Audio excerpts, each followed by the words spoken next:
bem-vindos ao podcast do Instituto Ludwig Fomes Brasil. Meu nome é Bruno Garchagen.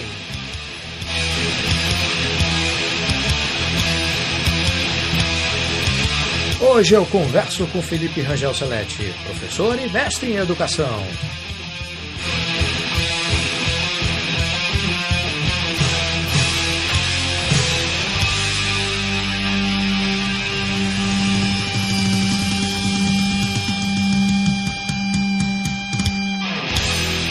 Seja muito bem-vindo, Felipe. Obrigado. É um prazer estar aqui de novo falando com vocês do Instituto Mises. Felipe, nós tivemos aí uma semana de discussão a respeito das redações da prova do Enem. Tirando as evidentes trollagens que ocorreram nessas redações, como a receita lá do miojo e o hino do Palmeiras, foi possível constatar na média das provas que foram publicadas, né? Uma quantidade absurda de erros crassos na grafia das palavras e um certo analfabetismo funcional para entender o que foi pedido nos textos. De que forma é possível criticar o atual modelo de ensino formal, Felipe, que resulta nesse estado de coisas, a partir da perspectiva adotada pelo Rothbard no livro Educação Livre e Obrigatória, que você traduziu, que foi publicado recentemente pelo Instituto Mises Brasil?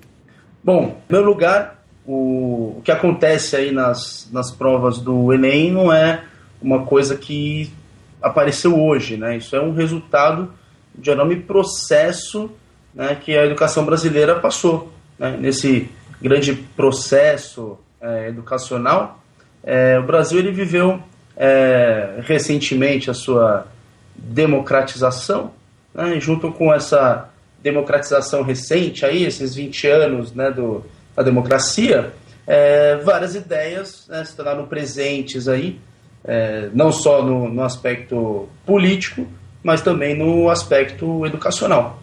Então, o que nós temos, né, ao observar essas provas do Enem é que a educação brasileira, né, falando bom português, ela não tem conseguido educar os brasileiros. Esse é o primeiro ponto, ela não consegue. E por que ela não consegue fazer isso, né? Não consegue por conta das ideias pedagógicas que estão presentes no ensino. Então, vivemos aqui uma realidade educacional na qual os conteúdos eles foram deixados de lado. Então, é muito mais importante, né, na visão desses pedagogos, que a gente faça brincadeiras, jogos, danças e seja tudo divertido, seja uma festa na escola, né, que a escola seja uma grande festa, uma grande reunião, todo mundo fique feliz naquele ambiente. E nesse aspecto se tirou, né, a importância de ensinar, né, conteúdos básicos para essas crianças. Então, o aluno hoje ele chega na escola e a escola faz de tudo para o ambiente ser prazeroso para ele, e no final das contas ele acaba, né, saindo da escola, quando consegue terminar os estudos, obviamente, com uma defasagem enorme em coisas simples, como, por exemplo, né, um erro de concordância grave, né, uma grafia absurda de certas palavras, né, ou até mesmo com esse não levar a sério aí os próprios estudos, né? Então, imagina uma pessoa que está querendo entrar numa faculdade e ela não consegue desenvolver um pensamento, não consegue desenvolver um argumento, e isso aí é resultado dessa grande bola de neve que existe na educação. Então, se existiu aí esse ensino de péssima qualidade, e aí se pensou, olha, é preciso melhorar o ensino. Mas vamos melhorar o ensino de que maneira? Quem são os professores? As pessoas que se dedicaram à carreira docente, elas não são as pessoas que tiveram o melhor rendimento na escola, né? Infelizmente, tem que falar isso. Quem busca uma licenciatura é um perfil diferente de profissional do que aquele que busca, por exemplo, um curso de engenharia. Então, aquele que se não dedicou tanto à ciência matemática, ele não vai se aventurar no mundo das exatas. Então, ele vai inventar esse mundo da docência.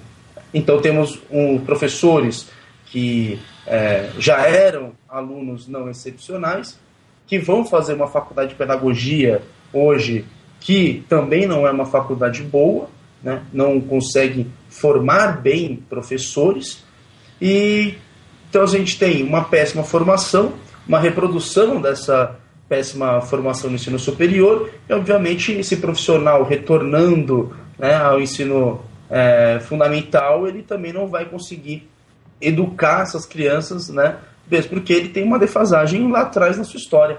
Agora, você citou 2 pontos aí na sua resposta, que foi a questão da democratização do ensino e depois esse modelo pedagógico que teria culminado em vários problemas. Muita gente mais velha fala que o ensino público era muito bom na época deles, especialmente até ali os anos 60, um pedaço dos anos 70. E quando você fala em democratização, eu entendo a questão da ampliação da Exato. base de pessoas a serem ensinadas ou estarem na escola, né? Exatamente. O problema que nós temos hoje é um problema de estrutural, quer dizer, o Estado não tem como atender a todas essas pessoas porque é ineficiente para construir escola, ou o problema é mais substantivo, ou seja, é impossível para o Estado ou para qualquer governo prover uma educação pública de qualidade. Olha, o problema, né, da educação é justamente esse, né? Você teve uma ampliação do acesso, né? Só que essa ampliação do acesso vai cair em qualidade. Então, nós temos 2 problemas. Um problema é que o governo ele é incapaz de estruturar a educação, né? Só fala, por exemplo, sobre verbas, né? Então, não adianta nada eu entregar 1 bilhão para uma pessoa descobrir a cura da AIDS, porque essa pessoa ela não vai conseguir fazer milagre, né? Então não adianta, né, eu injetar um monte de verba na educação, porque não dá para realizar a tarefa que se propõe. Então o problema, né, especialmente quando a gente volta para a publicação do Rothbard, né, que o Instituto Mises do Brasil lançou, porque na verdade o Estado ele não deveria se meter com a questão da educação, porque ele não sabe o que ele está fazendo. Esse é o ponto, né? Quando a gente fala de uma educação estatal, essa educação estatal ela tem inúmeros problemas, né? Por quê? Porque, na verdade, se colocou aí na mão do Estado uma tarefa que não caberia a ele executar, porque é impossível, não dá para você colocar todas as pessoas na escola. Isso é ignorar uma concepção de humano, isso é ignorar a forma como os humanos agem, né? Então a gente fica nessa impossibilidade. Tem vários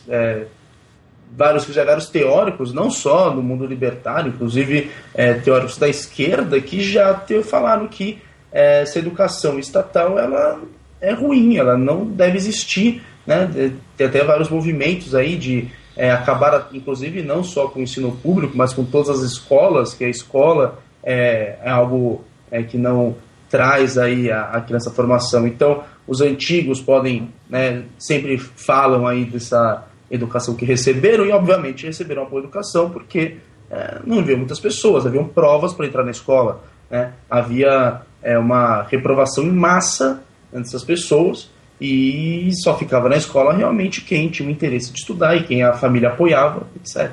Num contexto social como que temos hoje, né, que são aí as próprias famílias sem essa estrutura, né, pessoas que os pais ambos precisam trabalhar e não tem tempo para cuidar dos filhos, aí o que acontece? O governo ele entra como essa babá que vai ser praticamente o tutor dessas crianças, mas enquanto ensino ele não consegue realizar, enquanto ensino ele sabe apenas tomar conta e manter essas crianças por 6 horas diárias dentro de um espaço, né, arquitetônico. Essa é a tarefa do governo hoje.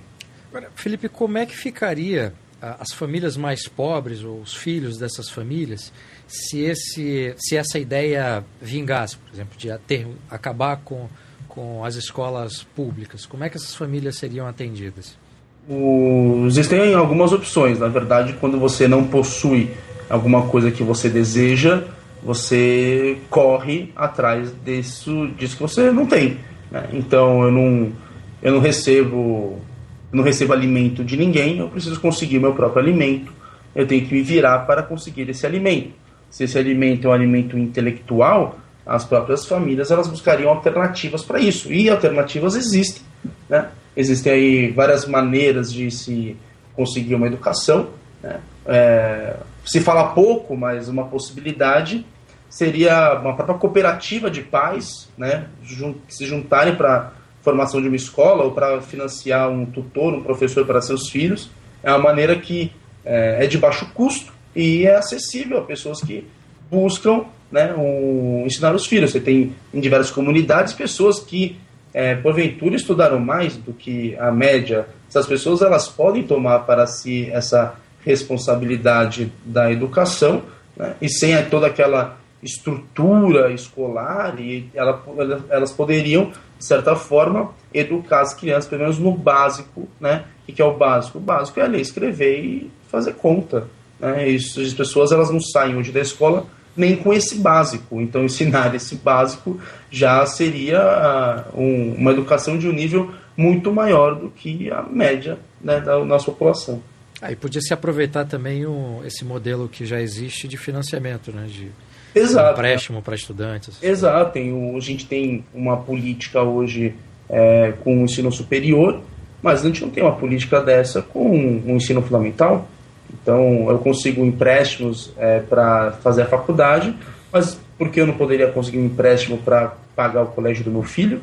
E ao final aí, né, conseguir uma maneira de financiar esses estudos, né, ao longo da vida. É uma forma de se pensar. A gente priorizou essa cultura do diploma e se esqueceu que pode ter esse financiamento, né? Inclusive, uma proposta que se fala bastante é a proposta dos vales, né? Então, esse vale educação retira o governo da administração da escola e coloca esse governo apenas para financiar o estudo. Então, a pessoa com esse vale, ela procuraria as instituições que aceitariam esse vale, e aí esse vale o governo pagaria para as instituições, e enquanto aqueles em necessidade aí, financeira grave, eles teriam condições de se educar. Esse é um caminho, né, de uma transição para um modelo sem financiamento estatal. É óbvio que existem vários problemas, né, no voucher, há uma grande discussão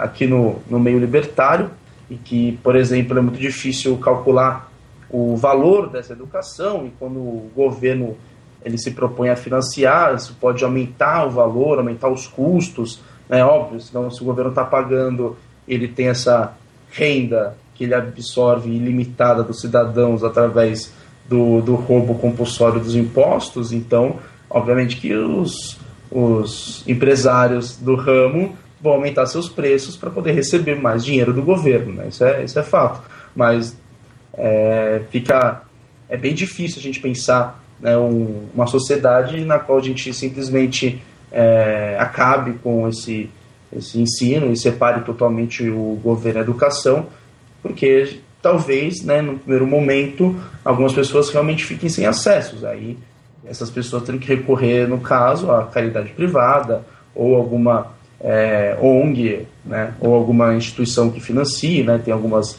instituições aí com escolas gratuitas, né? Por exemplo, a Fundação Bradesco tem escolas dessa maneira. Então as pessoas ficariam, né, dentro dessas possibilidades. Então é algo que precisa pensar como fazer essa transição, mas obviamente que, se perguntar o meu ideal é que o Estado realmente ele não se metesse nesse assunto que é tão importante, diz respeito ao futuro da humanidade. É bastante provável também que os bancos privados e as financeiras criassem créditos específicos para isso, né? Algum tipo de crédito e financiamento para a educação, né? O mercado se autorregula, né? Ele busca soluções, né, a partir dos problemas que se apresentam para ele.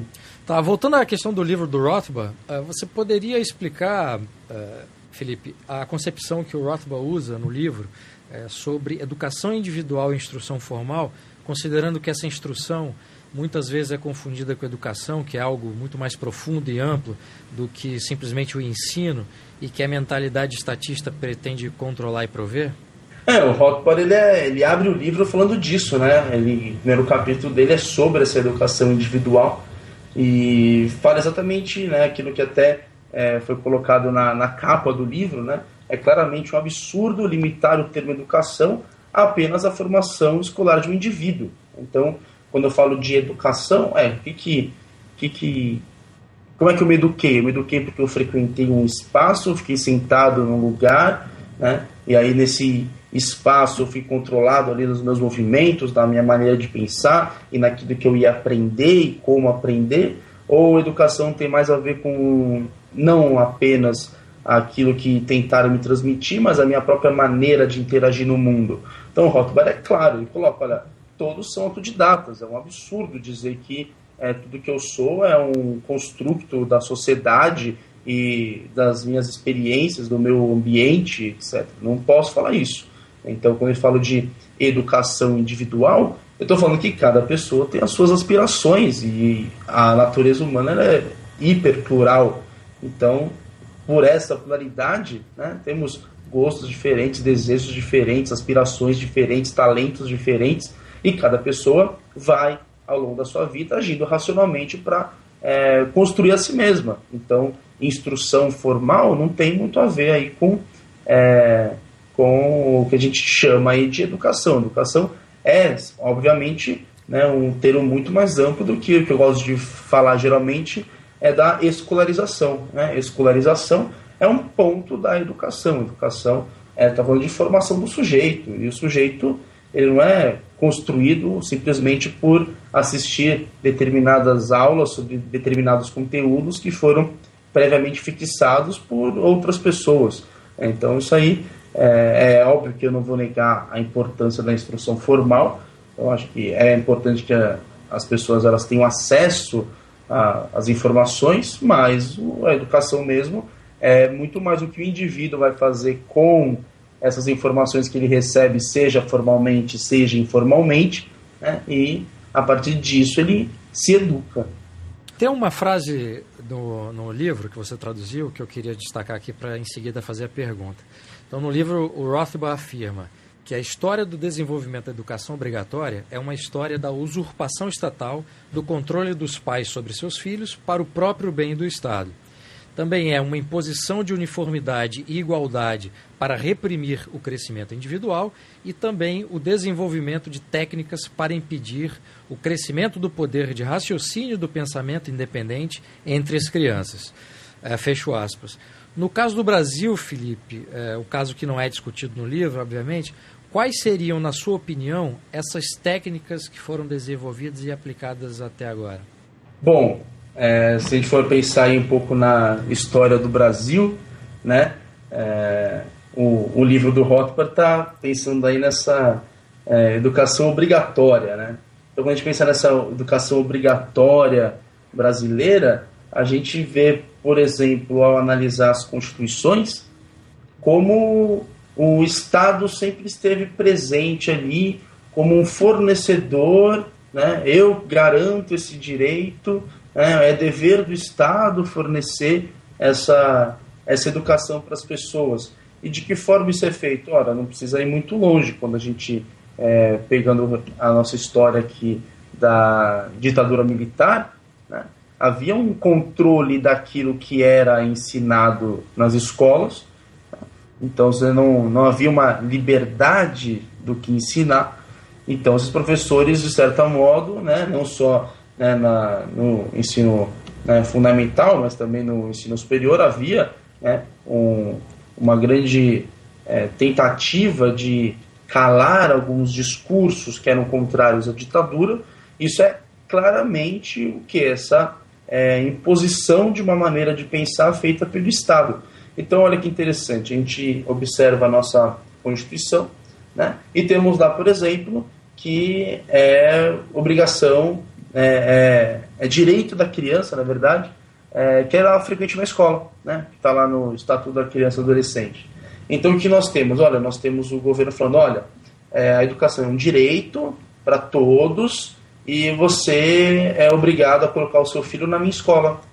Se não quiser a minha escola, tem algumas outras escolas que são bem caras, né? E que eu também as controlo de alguma maneira. Então, o que temos, na verdade, é o Estado assumindo o papel que era dos pais. É isso, né? O Estado, ele usurpa a responsabilidade da educação que estava presente na família, e agora é esse ente fictício que vai dar essa educação. E, obviamente, ao longo da história da educação, né, ela sempre foi essa história de inculcar, né, o respeito às leis, o respeito às autoridades que foram democraticamente ou divinamente ou de qualquer outra forma colocadas ali. Então você tem sempre essa mentalidade de subserviência ao governo, porque, óbvio, não é interesse do governo que as pessoas o critiquem. Então você tem, em toda essa história do ensino obrigatório,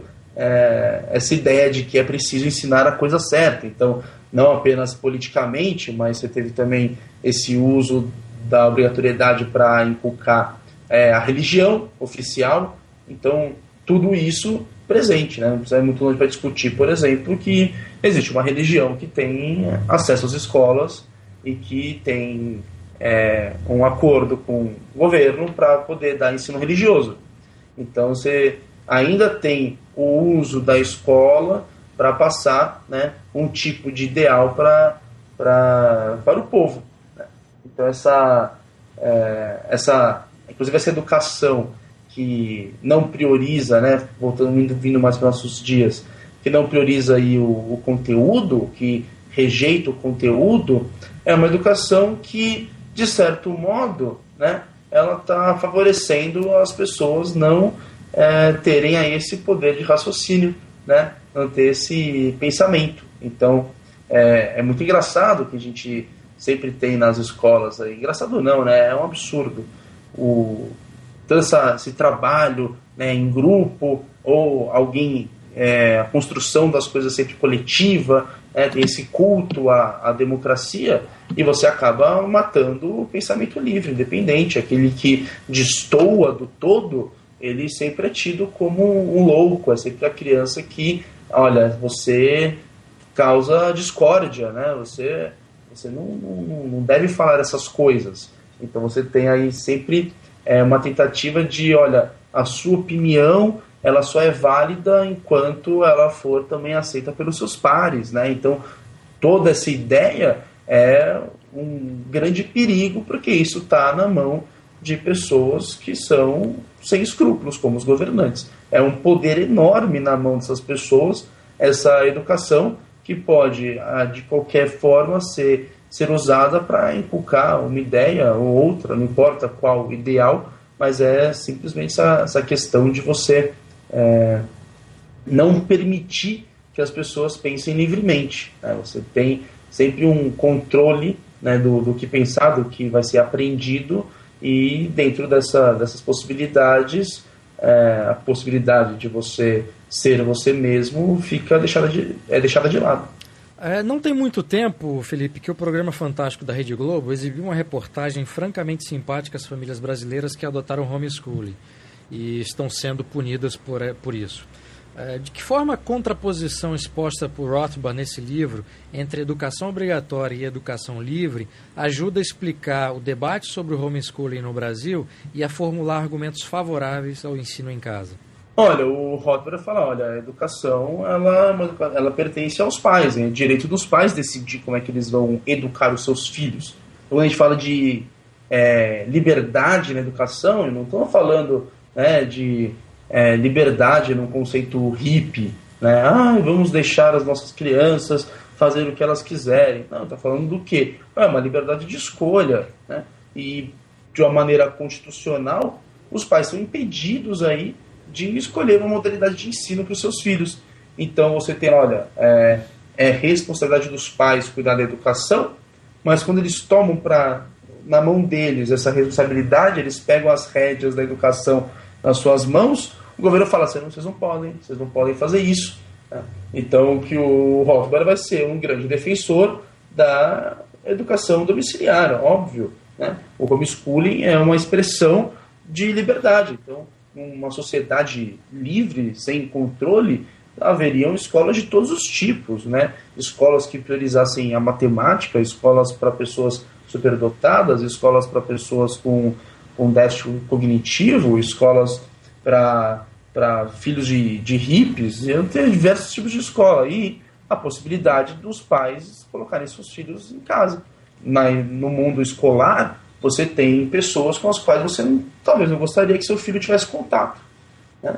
Então, vendo a situação das escolas hoje, da violência, né, que existe lá dentro, né, outras reportagens são sempre feitas aí, né, os professores que foram agredidos, né, a gente está jogando fogo na escola, etc., quebrando tudo. Não é um ambiente no qual é interessante ter o seu filho, porque ele pode se machucar.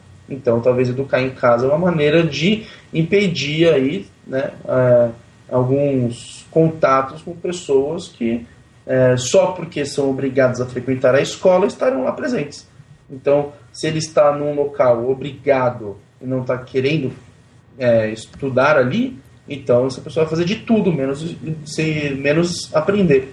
Então, eu não quero que meu filho fique num ambiente no qual estão lotadas de pessoas que não querem aprender. Por quê? Porque, obviamente, isso pode sofrer uma certa influência, né? E aí toda a minha responsabilidade de educação ela vai por água abaixo, porque, no fundo, eu não estou colaborando com esse ensino, né? Uma coisa que eu queria apontar também interessante é que, mesmo com essa reportagem do Fantástico, né, feita pela Rede Globo, é interessante notar que um dos programas infantis de maior audiência também falou do homeschooling, que é a novela Carrossel do SBT. E não sei quantas pessoas acompanharam, mas na última semana a novela Carrossel tem falado disso, né, da menininha Clementina, que as tias, né, tiraram da escola, porque os pais viajam muito. Só que a representação desse homeschooling feito na novela, estou até terminando de escrever, né, um artigo sobre isso, é uma representação que vai de acordo com aqueles especialistas em educação que nós temos, né?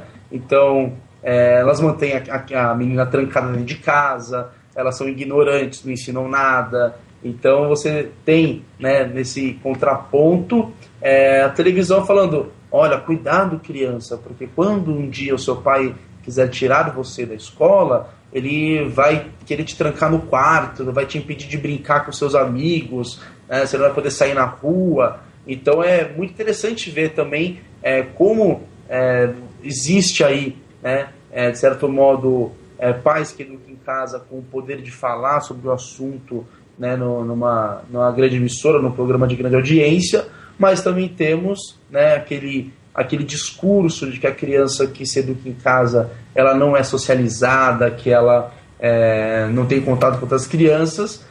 Isso fica representado aí num outro grande programa assistido pelas próprias crianças, né? Então é bem interessante ver essa polarização da forma de abordar esse mesmo assunto nas nossas emissoras de televisão. Até que ponto a afirmação de Rothbard de que na base do totalitarismo e da educação obrigatória está a ideia de que as crianças pertencem ao Estado mais do que a seus pais, Felipe, explica essa reação contra o homeschooling? Exatamente isso, né? A educação obrigatória, né? Não é nem a educação obrigatória, né? A escolarização obrigatória.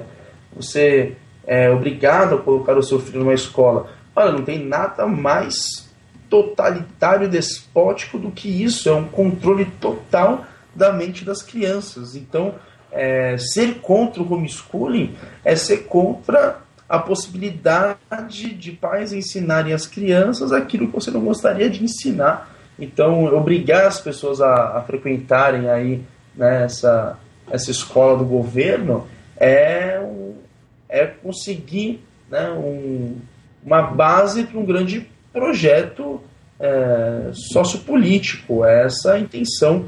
Então, não estou nem falando de qual projeto aqui, que pode ser usado aí por qualquer ideologia, mas essa obrigatoriedade do ensino é para inculcar nas crianças a ideia. Isso a ideia antiga, né? Remonta lá o Platão, essa ideia do controle sobre as crianças, mas você tem, por exemplo, falando da nossa sociedade de hoje, né, não querendo ser tão teórico da conspiração, mas existe, de certa forma, um grande gramscismo, né, e nessa tática gramsciana aí de construir uma sociedade socialista, comunista, você, obviamente que esse projeto passa por um processo de educação compulsória do povo. Então é necessário ensinar esse mundo novo, entre aspas, para esse homem novo, entre aspas. Então, nesse grande projeto de imposição ideológica, a melhor maneira de fazer isso é através das crianças. Então, essa reação ao homeschooling, né, é uma maneira da gente ver o quanto essa educação doméstica é importante. Porque quanto mais o governo é contra alguma coisa, é com certeza porque aquilo pelo qual o governo é contra é algo que pode diminuir o seu poder.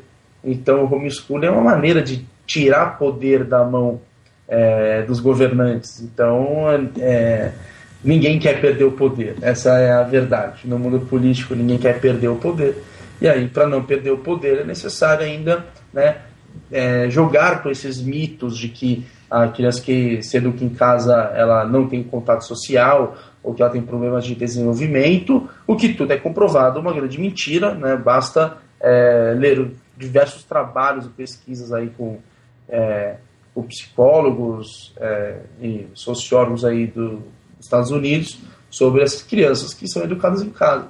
Então acho que se existe essa reação contra o homeschooling, a maior atitude que uma pessoa pode ter contra essa reação contra o homeschooling é continuar praticando o homeschooling. Temos aí os nossos heróis do homeschooling que mantêm a sua posição firme, não abrem mão e têm provado às outras pessoas que a opção deles pelo ensino doméstico foi a melhor coisa que eles puderam ter feito para os seus filhos, né? Então, os filhos do Kleber Nunes são um grande exemplo disso, né, de crianças aí, né, adolescentes que foram educados e que são incrivelmente inteligentes, sociáveis, né, e que a irmãzinha mais nova deles segue o mesmo caminho, já alfabetizada, né, antes dos 6 anos de idade, o que não acontece, né, com as crianças que frequentam essa escola do governo, na qual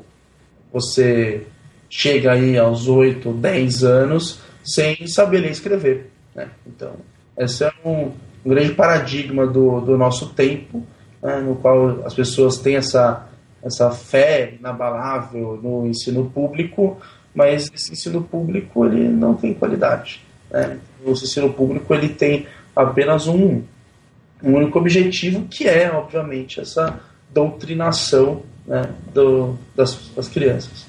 Felipe, muito obrigado pela entrevista. Obrigado a vocês pelo convite, novamente estar falando aqui. Obrigado.